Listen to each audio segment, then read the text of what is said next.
इस बार दिनेश मोहनिया जी को जो टिकट दिया है आम आदमी पार्टी ने, ये सबसे बड़ी गलती इस क्षेत्र में साबित होगी कि वो जीने के सिर्फ एक बहाने में मर गए और वो जिंदगी का बोझ उठाने में मर गए। अच्छा होता कि घर की आग बुझाने में मरते वो, अफसोस कि अपनी जान बचाने में मर गए। ये बहुत ही शर्म की बात है। पूरी विधानसभा में 10 साल तक आपने विधायक के तौर पे अपनी यहाँ से नुमाइंदगी की, लोगों ने आपको पूरा समर्थन दिया, लेकिन शर्म आनी चाहिए इस बात को लेके आपको कि आप एक स्कूल नहीं दे पाए। मैं भी मीडिया में 17 साल काम हो गए करते हुए, बड़े बड़े अच्छे नेताओं को मैंने देखा है। ये जो काम करने की अगर सोच रखता है ना, वो कहीं से भी जुगाड़ टुगाड़ भिड़ा के अपने एरिया के लिए काम करके दिखाता है। श्राप नहीं है, ये श्राप बनाया गया है। श्राप इसलिए बनाया गया है क्योंकि अगर ये पानी का मुद्दा हल कर देंगे तो इनके दोस्त यार जो टैंकर माफिया से लेके या बोरिंग जो चला रहे हैं लोग, जो पैसे की उगाही चल रही है, वो कौन करेगा उसका पूरा। मैं बता दूं, मैं यहाँ पर अगर दावेदारी कर रहा हूँ, यहाँ पर एनसीपी से आया हूँ, तो मैं यहाँ कोई वादे करने नहीं आया।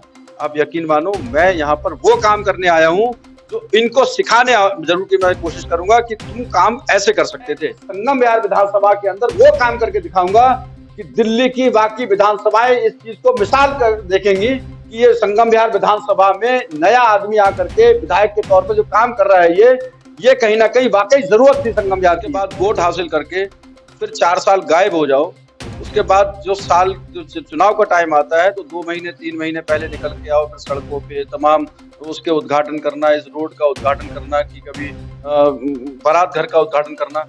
ये सब लोग अब समझ चुके हैं कि क्या करने जा रहे हैं और क्या कर रहे हैं। संगम विहार में जिस काम की जरूरत थी सबसे ज्यादा, मैं समझता हूँ वो काम पानी, उसके अलावा रास्ते, यहाँ पर जो स्कूल की व्यवस्था हो या हॉस्पिटल की व्यवस्था हो, किसी एक मुद्दे पे काम नहीं किया इन्होंने। सटीक खबरों का सीधा असर। आप देख रहे हैं एनसीआर समाचार। नमस्कार, आप देख रहे हैं एनसीआर समाचार और हमारे साथ एनसीआर समाचार के स्टूडियो में इस वक्त मौजूद है एनसीपी पार्टी से संगम विहार विधानसभा के विधायक पद के दावेदार कमर अहमद। इस बार जो विधानसभा चुनाव दिल्ली में होने वाला है, उस पर सभी पार्टियों की नजर है। सभी पार्टियां जोरों शोरों से तैयारियों में लगी हुई है और यही चाहती है कि विधानसभा की कुर्सी उनकी हो जाए। तो ऐसे में एनसीपी पार्टी ने भी अपना मजबूत दावेदार संगम विहार से उतारा है। तो सबसे पहले मैं स्वागत करना चाहूंगी कमर अहमद जी का हमारे चैनल एनसीआर समाचार में। बहुत बहुत शुक्रिया नमिता, बहुत बहुत शुक्रिया। देखिए, मैं आपको बता दूं कि वैसे कमर अहमद जी पहले पत्रकार रह चुके हैं, काफी वरिष्ठ पत्रकार रह चुके हैं, तो उन्हें पता है कि नेताओं के से काम को लेकर के सवाल किस तरीके से करने हैं। लेकिन आज बारी मेरी है, आज ही हमारे स्टूडियो में है, तो आज सवाल करने की जिम्मेदारी मेरी है और नेता के तौर पर ये खड़े हैं। तो देखते हैं कि हमारे सवालों से ये बच पाते हैं या फिर सवालों में घिर जाते हैं। तो सबसे पहला मेरा सवाल यही रहेगा कि आपको तो पहले बधाई कि आपको एनसीपी पार्टी की तरफ से विधायक पद का दावेदार बनाया गया है, लेकिन संगम विहार से आपको दावेदार बनाया गया है। संगम विहार हमेशा से ही बहुत चर्चित विधानसभा सीट रही है और सभी पार्टियां यही चाहती है कि वहां की कमजोरियों को पकड़ें और उसको मुद्दा बना करके चुनाव में जीत हासिल करें, दावे करें, वादे करें, लेकिन पूरा कोई नहीं करता है। क्या कहना चाहेंगे? देखिए, मौजूदा विधायक जो कि 10 साल से विधायक दिनेश मोहनिया जी रहे हैं, उन पे कहीं ना कहीं मैं समझता हूँ तरस आता है मुझे कि जो ये पोस्टर मैं देख रहा हूँ कि काम किया है हमने, काम करेंगे, इस तरह के पोस्टर मैं देख रहा हूँ, तो उनके लिए एक शेर मैं जरूर कहना चाहूंगा कि वो जीने के सिर्फ एक बहाने में मर गए और वो जिंदगी का बोझ उठाने में मर गए। अच्छा होता कि घर की आग बुझाने में मरते वो, अफसोस कि अपनी जान बचाने में मर गए। इस बार दिनेश मोहनिया जी को जो टिकट दिया है आम आदमी पार्टी ने, ये सबसे बड़ी गलती इस क्षेत्र में साबित होगी। मैं समझता हूँ इस विधानसभा के अंदर, इस विधानसभा में जिस तरह से जो व्यवस्था आप देख रहे हैं, वहां पे आप कवर करती रही है संगम विहार को, इससे ज्यादा बुरी विधानसभा मैं समझता हूँ दिल्ली में कोई भी नहीं है। तो आपको तरस जनता पर आ रहा है या वहां के विधायक पर? देखिए, जनता को तो, जनता सीधी सादी है, जनता को तो आप अगर कोई ऐसी कोई लॉलीपॉप दे दो जो आप जो है जिसको कर भी ना पाओ, और उसके बाद वोट हासिल करके फिर 4 साल गायब हो जाओ, उसके बाद जो चुनाव का टाइम आता है तो 2 महीने 3 महीने पहले निकल के आओ, फिर सड़कों पे तमाम उसके उद्घाटन करना, इस रोड का उद्घाटन करना, कि कभी बारात घर का उद्घाटन करना। ये सब लोग अब समझ चुके हैं कि क्या करने जा रहे हैं और क्या कर रहे हैं। ये 3 महीने पहले निकल करके आए हैं। 4 साढ़े 4 साल कहीं जनता के बीच में किसी भी इलाके में नहीं आए। तुगलकाबाद एक्सटेंशन के लोग रोते हैं यहाँ पे कि आज तक विधायक को देखना नामुमकिन हो जाता है। तो कहीं ना कहीं ये लोगों को समझ आ चुका है कि इनकी राजनीति क्या है, इनको करना क्या है। आम आदमी पार्टी जिस मुद्दे पे आई थी इलेक्शन में, वो मुद्दे शुरू के आप याद करो, वो जो 47 दिन की सरकार, वो 47 दिन किसी भी थाने में खड़े होकर के पुलिस वाले ने या किसी एमसीडी के वो करप्शन पे वाकई उन्होंने रोक लगाई थी, ये सच्चाई है। लेकिन वो पहली सरकार थी 47 दिन, जो 41 दिन जो चली थी, 45 दिन था शायद, वो टर्म्स इनका जो है कहीं ना कहीं लोगों में दहशत थी, उन लोगों में जो करप्टेड थे। लेकिन उसके बाद जो इनका शुरुआत हुई है, 2 बार के जो विधायक यहाँ पे रहे हैं या दिल्ली में सरकार रही है, सीधा सीधा मामला ये रहा है, किसी भी आप मुद्दे पे आ जाओ, पूरी सरकार जेल में गई नहीं गई, और सारे करप्शन के मामलों में गए। उसके बाद जमानत पे हैं, मुकदमे चल रहे हैं। उसके अलावा आप जाओ अभी लिंटर या किसी भी तरह की व्यवस्था आप देखो, लोगों को डबल रेट पे लिंटर पड़वाने पड़ रहे हैं। और सड़कें जो आपकी व्यवस्था है वहां संगम विहार के अंदर, जो जिन मुद्दों पे पहले इलेक्शन हुआ करते थे, वो याद हो रहा है। काम क्या किया है बताइए आप मुझे। संगम विहार में जिस काम की जरूरत थी सबसे ज्यादा, मैं समझता हूँ वो काम पानी, उसके अलावा रास्ते, यहाँ पर जो स्कूल की व्यवस्था हो या हॉस्पिटल की व्यवस्था हो, किसी एक मुद्दे पे काम नहीं किया इन्होंने। और ये कोई ऐसा नहीं है कि ये ऐसे हवा में अब आए हैं इलेक्शन ऐसे जीत जाएंगे। लोग सवाल कर रहे हैं इस वक्त, और लोगों को जो बुनियादी जरूरत थी वो मिलनी चाहिए थी, नहीं मिली है, वो इनको जवाब देना पड़ेगा। और ये टाइम है लोगों का, अब जवाब इनको देना पड़ेगा। इलेक्शन में जो फाइट इनको करनी है, वो इलेक्शन इनका ऑलरेडी ये पहले ही हार चुके हैं, क्योंकि इन्हीं के पार्टी के कुछ लोग इन्हीं के खिलाफ खड़े हुए हैं अंदरूनी तौर पे। और बाकायदा क्यों खड़े हुए हैं? क्योंकि इन्होंने बाकायदा जो भी किया है काम, जो भी इन्होंने किया है, सिर्फ अपने जो चंद लोगों के लिए काम किया है, जो इनके साथ काम कर रहे हैं, जो कि अदर स्टेटों में भी इनके जो बिजनेस चल रहे हैं वो उनके पार्टनर हैं, उनके लिए काम किया है, ना कि इन्होंने जमीन पे कोई काम किया हो। देखिए, आरोप तो आपने बहुत गंभीर गंभीर लगा दिए, पार्टियों को टारगेट करना भी शुरू कर दिया। लेकिन सबसे पहले जनता ये जानना चाहेगी कि आप विधानसभा से जो चुनाव लड़ रहे हैं, तो आपके खुद के मुद्दे क्या है? क्या आप पुरानी पार्टियों के मुद्दों को दोहरा रहे हैं? नहीं, देखिए, संगम विहार की जनता ने जिस तरह से भी पूरे तरीके से समर्थन किया, यहाँ तक कि हिंदू मुस्लिम सभी ने जबरदस्त वोट दे करके इनको विधानसभा भेजा। वहां विधानसभा में जाने के बाद में संगम विहार का कोई इशू, क्या संगम विहार को स्पेशल पैकेज नहीं मिलना चाहिए?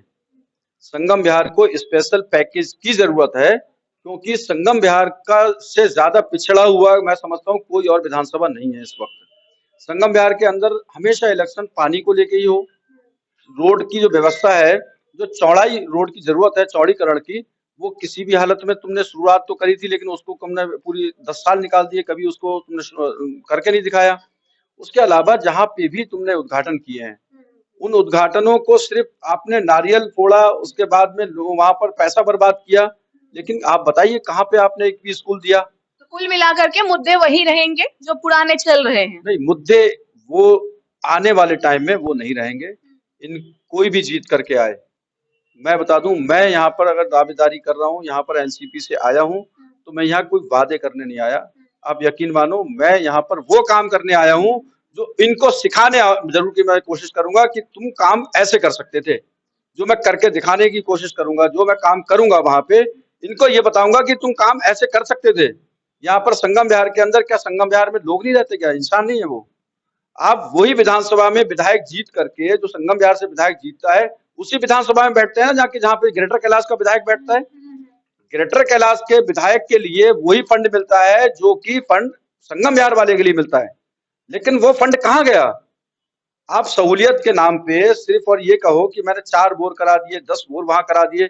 आप पानी के लिए आज भी तरस रहे हैं लोग। अच्छा, ये पानी का मुद्दा छेड़ा है आपने। देखिए, संगम विहार के जो लोग हैं उनका कहना है, आम जनता के बीच में जा चुकी हूँ कई बार, कि जो पानी का जो मुद्दा है संगम विहार में, वो एक श्राप है संगम विहार के लिए, जिस पर आज तक कोई काम नहीं कर पाया। श्राप नहीं है, ये श्राप बनाया गया है।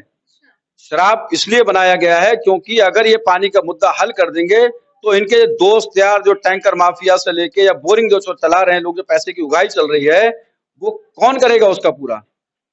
वो पैसा कैसे कमा पाएंगे फिर? अगर पानी का मसला हल कर देंगे तो पैसा वो लोग कैसे कमा पाएंगे जो इनके साथ जुड़े हुए हैं? और ये कौन नहीं जानता इस बात को? अभी तमाम आरोप ऐसे लगे, तमाम लोगों ने अभी इनके वीडियोस वगैरह डाली कि संगम विहार में टैंकर माफिया काम कर रहे हैं, वहां पर पैसे की उगाही चल रही है। कितने लोगों ने वीडियो डाली, मेरे पास मौजूद है वीडियो।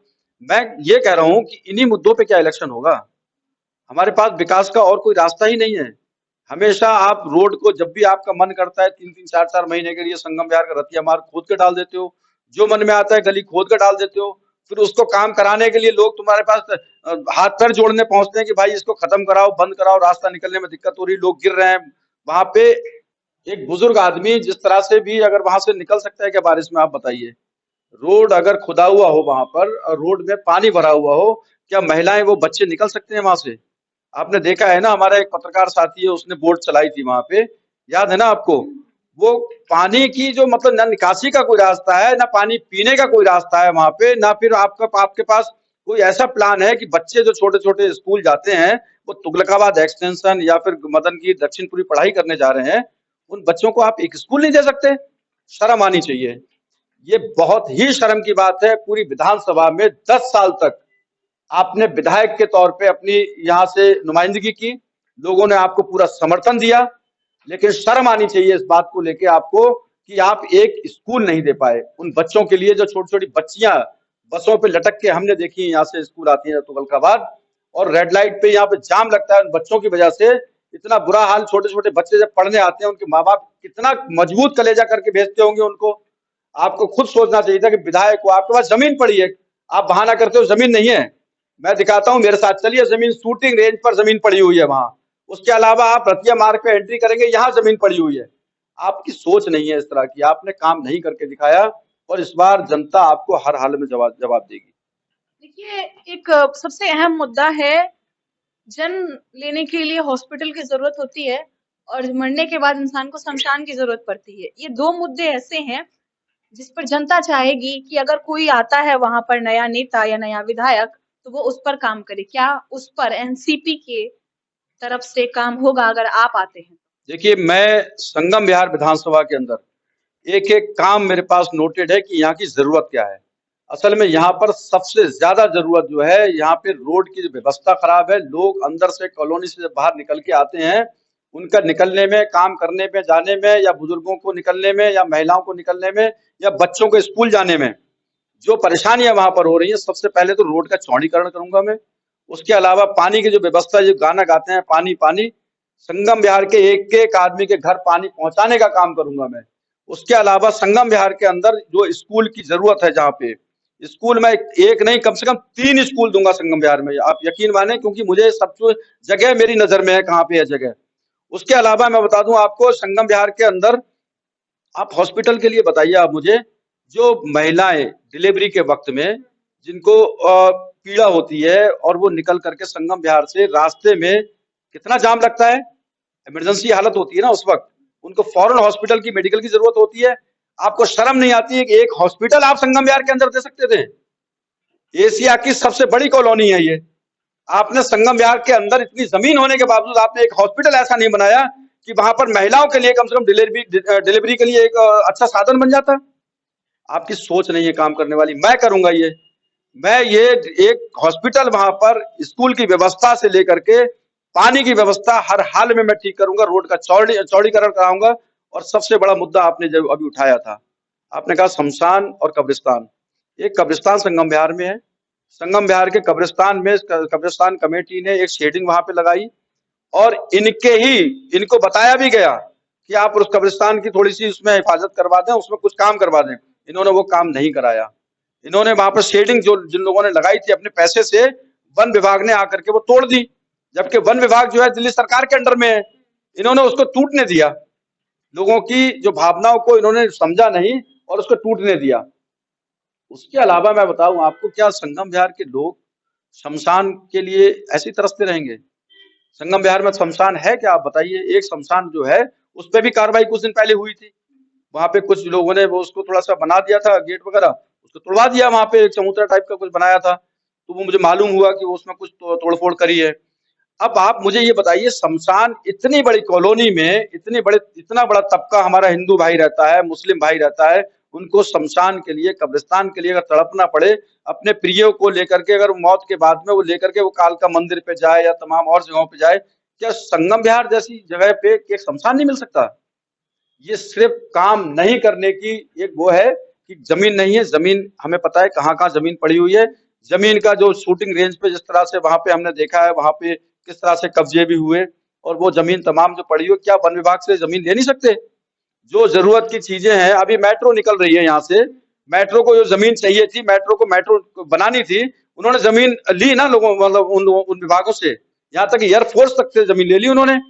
आपको करने की सोच अगर हो तो आप जमीन तो मुहैया करा सकते हो। दिल्ली सरकार में बैठे हुए हो आप, वन विभाग आपके अंडर में है। आपके लोगों की अगर काम करने की क्षमता, अगर आपके अंदर सोच हो, तो आप जमीन, बहुत बड़ी बात थोड़ी है, जमीन हो जाएगी। देखिए, जनता के और भी कई आरोप हैं। कहते हैं कि नेता जीतने तक तो वादे करते हैं, बातें करते हैं, लंबी लंबी हाँकते हैं, और जीतने के बाद सभी 10 तरीके के बहाने बनाते हैं कि फंड नहीं मिल रहा है, ये काम नहीं हो रहा है, प्रस्ताव पास नहीं हो रहा है। 10 तरीके के बहाने होते, जनता कैसे विश्वास कर ले? ये सब बहानेबाजी है, सारी बहानेबाजी है। मैं भी मीडिया में 17 साल काम हो गए करते हुए, बड़े बड़े अच्छे नेताओं को मैंने देखा है। ये जो काम करने की अगर सोच रखता है ना, वो कहीं से भी जुगाड़ तुगाड़ भिड़ा के अपने एरिया के लिए काम करके दिखाता है। ये 4 साल जब आदमी क्षेत्र में रहेगा ही नहीं चुनने के बाद, वो क्या काम देखेगा, क्या वो सोचेगा? उसने अपने कुछ गुर्गे पाल ले हुए हैं। जो आदमी अपने कुछ गुर्गे पाल ले, वो उसने उन गुर्गों को कुछ ऐसी चीजें दे रखी हैं कि इनकम करो, अपना कमाओ खाओ। उसके बाद जब इलेक्शन आएगा तो वही गुर्गे उनको कौम के ठेकेदार बन के दिखा दें कि हम कौम के ठेकेदार हैं, हम ये सारे वोट तुम्हें डलवाएंगे। वो कह रहा है मैं डलवाऊंगा, वो कह रहा है मैं डलवाऊंगा। 5 लोग पूरे इलेक्शन को उसके जिताने के लिए दम भर देते हैं, और वो बेवकूफ बना के कौम को जो है वो उनको वोट दिलवा देते हैं। लेकिन अब ऐसा नहीं चलेगा। मैं यहाँ पे जब आया हूँ इलेक्शन के लिए, तो मैं वो फाइट करके दिखाऊंगा, वो काम करके दिखाऊंगा। मैं, आप देखेंगी इस इलाके में और आप कवर करेंगी। अगर मैं विधायक बना, लोगों ने अगर मौका दिया मुझे, आप यकीन मानिए मैं इस संगम विहार विधानसभा के अंदर वो काम करके दिखाऊंगा कि दिल्ली की बाकी विधानसभाएं इस चीज को मिसाल कर देखेंगी कि ये संगम विहार विधानसभा में नया आदमी आकर के विधायक के तौर पे जो काम कर रहा है, ये कहीं ना कहीं वाकई जरूरत थी संगम विहार की। जो एक इस पे जो इन लोगों ने ये सोच लिया, संगम विहार विधानसभा में नाटक जो कर रहे हैं ये लोग ना, कि कभी बीजेपी, कभी ये, कभी आकर के, कभी कांग्रेस, ये आकर के अगर ये सोचे कि ये संगम विहार के वादे वादे करते करते लोग अब वादों के उस पर फिर वोट दे देंगे, इस बार ऐसा नहीं चलेगा। एनसीपी पूरी मजबूती के साथ चुनाव लड़ेगी। और मैं जिस तरीके से चुनाव में आया हूं, मैं अपनी ख्वाहिश से नहीं आया हूं, मैं यहाँ के मुद्दे हल करने के लिए आया हूं, और इंशाल्लाह मुद्दे हल करके रहूंगा। वाहिगुरु ने चाहा, भगवान ने चाहा, अल्लाह ने चाहा, तो आप देखिएगा मैं किस लेवल पे यहाँ पे चुनाव लड़ने वाला हूँ। जनता से कोई अपील या कुछ संदेश जनता के लिए जो आप देना चाहेंगे? देखिए, मैं एक छोटी सी अपील जरूर करूंगा। संगम विहार विधानसभा के सभी मेरे हिंदू, मेरे मुस्लिम भाई, मेरे सिख भाई, आपको याद होगा अभी 4 महीने पहले एक वीडियो आई थी जो कि संगम विहार थाने में आकर के बीजेपी के नेता ने आकर के पूरे मुस्लिमों को ये कहा था कि यहाँ पर जो है एक मामला इशू उठा था जिसमें कि गाय के बच्चे का सर कहीं किसी ने, किसी खुराफाती तत्व ने वहां पे डाला था। संगम विहार को बदनाम करने के लिए, संगम विहार में दंगा भड़काने के लिए यह खुराफात की गई थी। लेकिन उस खुराफात होने के बाद में बीजेपी के एक वो आए थे नेता, उन्होंने थाने में बैठ के और उसमें आग लगाने की कोशिश की। उसके बाद क्षेत्रीय नेताओं की क्या जिम्मेदारी होनी चाहिए थी? क्षेत्रीय नेताओं की, जो विधायक, मौजूदा विधायक हो या कांग्रेस के लीडर हो, इन लोगों की जिम्मेदारी ये होनी चाहिए थी कि बाहरी आदमी आकर के अपने इलाके की शांति व्यवस्था को भंग अगर कर रहा है तो इनको आगे निकल करके आना चाहिए था। लेकिन एक भी आदमी निकल करके नहीं आया, एक ने भी इस आग को बुझाने का काम नहीं किया। अगर खुदा ना खास्ते यहाँ पर किसी तरह का इशू बन जाता, दंगा हो जाता, कौन जिम्मेदार होता उसका? क्या इनको नहीं आना चाहिए था? लेकिन ये तो शुक्र है हमारे इलाके के जिम्मेदार लोगों की, चाहे वो हिंदू भाई हो, चाहे मुस्लिम भाई हो, चाहे सिख भाई हो, उन्होंने अपनी सामाजिक जिम्मेदारी को इस हद तक निभाया कि उस इशू को जो है जो एकदम वहीं पर शांत किया और एकता का माहौल बनाया, सबको एक साथ लेके बैठे और प्यार मोहब्बत फिर से कायम हुई। क्या ये नेताओं ने किया? क्या ये नेताओं ने इसको शांत किया था? नहीं, यहाँ के जिम्मेदार लोगों ने शांत किया था। ये नेता सिर्फ और सिर्फ आग लगाने के लिए हैं, आपसे वादे करने के लिए हैं। लेकिन मैं कमर अहमद आपसे आज ये कह के जा रहा हूं यहाँ से कि मैं अगर विधायक चुना गया, इस संगम विहार विधानसभा की जो हालत है ना, आप खुद देखेंगे। इंशाल्लाह मैं जिंदा रहा तो खुद देखेंगे कि यहाँ पर काम जो हो सकता था वो कैसे होना है, वो मैं करके दिखाऊंगा। चलिए देखिए, संगम विहार विधानसभा पिछले कई सालों से मुद्दा बना हुआ है। वहाँ की जो कमियां हैं वो चुनाव का विषय बनी हुई है, चुनाव जीतने का तरीका बनी हुई है। तो कई पार्टियां इस बार फिर से संगम विहार में कई मुद्दे उठा रही है। ऐसे में एनसीपी पार्टी भी एक है, यानी कि राष्ट्रवादी कांग्रेस पार्टी, जिसके प्रमुख इस वक्त अजीत पवार हैं, पहले शरद पवार थे। तो उसी पार्टी से कमर अहमद इस बार चुनाव लड़ रहे हैं। एक सवाल, एक चीज मैं और कहना चाहूंगा, क्योंकि आपने अजीत पवार जी का जिक्र किया। दादा अजीत पवार इस टाइम महाराष्ट्र के अंदर गठबंधन में बीजेपी के साथ है, लेकिन हमारे मुस्लिम कम्युनिटी के कुछ लोग ये कह रहे हैं कि वो बीजेपी के गठबंधन में है। कमर भाई, आपने इस पार्टी को ज्वाइन क्यों किया? तो मैं ये बताना चाहूंगा आप लोगों को, एनसीपी पार्टी के नेता हमारे अजीत दादा पवार, महाराष्ट्र के अंदर इलेक्शन था, अजीत दादा पवार ने जिस वक्त इलेक्शन में फाइट गठबंधन के साथ बीजेपी के साथ कर रहे थे, तो उत्तर प्रदेश के सीएम योगी आदित्यनाथ ने वहां जाकर के कहीं ना कहीं वो ध्रुवीकरण करने के लिए धार्मिक स्तर पे उन्होंने एक कमेंट किया। कहीं ना कहीं स्टेज से उन्होंने कहा कि यहाँ पर एक डायलॉग उन्होंने मारा कि भाई यहाँ पर कटोगे तो बटोगे, हिंदुओं एक हो जाओ।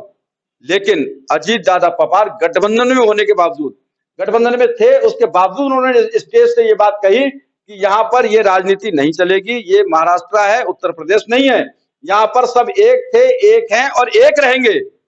अब आप बताइए, गठबंधन के नेता ने, जो कि जिस पार्टी से उनका गठबंधन हो रहा है, उनके बड़े नेता को जवाब स्टेज से दिया उन्होंने। क्या आप उनकी सेकुलर सोच पे आप क्वेश्चन मार्क लगा सकते हैं क्या?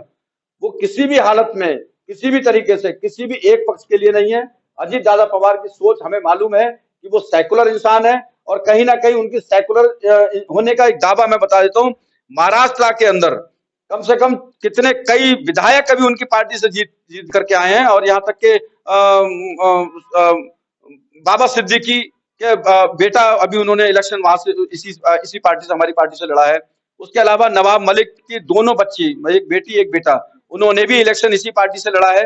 कई विधायक, और ये 41 सीटें आने का मतलब आप समझ रहे हैं, 41 सीटें खाली हिंदू वोट से नहीं आई है, उसमें मुस्लिम वोट का बहुत बड़ा प्रभाव है। और वो सेकुलरिज्म के लिए काम करने वाले आदमी है, किसी एक पक्ष के लिए काम करने वाले नहीं है। हिंदू मुस्लिम सब उनके लिए बराबर है।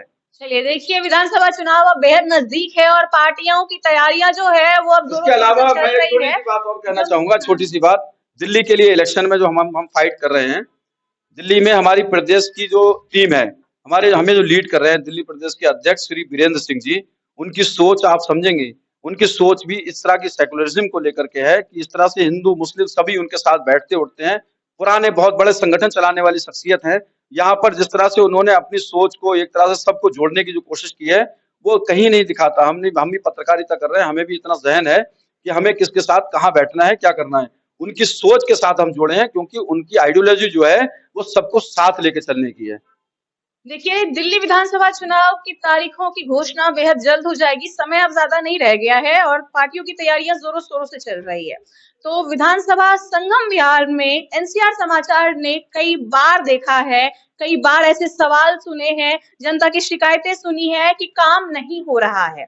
तमाम तरह की शिकायतें हैं, तमाम तरीके की समस्याएं हैं उनकी। और इस बार विधानसभा चुनाव में जो भी पार्टी जीते, जो भी दावेदार यहाँ से जीते, उसके बाद वो कितना काम करवाते हैं, क्या करवाते हैं और कितनी चीजें, कितनी समस्याएं लोगों की हल होती है, वो भी एनसीआर समाचार आपको आगे जरूर दिखाएगा। तब तक बने रहे हमारे चैनल एनसीआर समाचार पर। मैं आपके साथ नमिता चौहान। धन्यवाद।